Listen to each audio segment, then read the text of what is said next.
First of all, doctors will be there 24/7. So please respect the doctor who are treating you. Give them respect, they give you respect.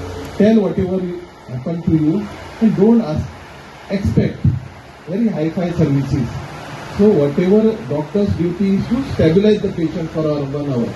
So in whatever capacity, in whatever doctors reach, we will try to do it because they are very much trained for this.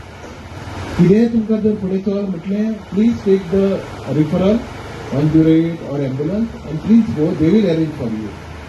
Night time, please have some patience because doctor is also a human being, we are also human beings. So whenever you come, please wait and as your line comes, you please come. One more thing I would like to say, this is your clinic and in future it is going to be expanded and it is going to be in a better place. So if you give a very good welcome to all our staff and department, surely we are going to improve this facility and make it a bigger facility.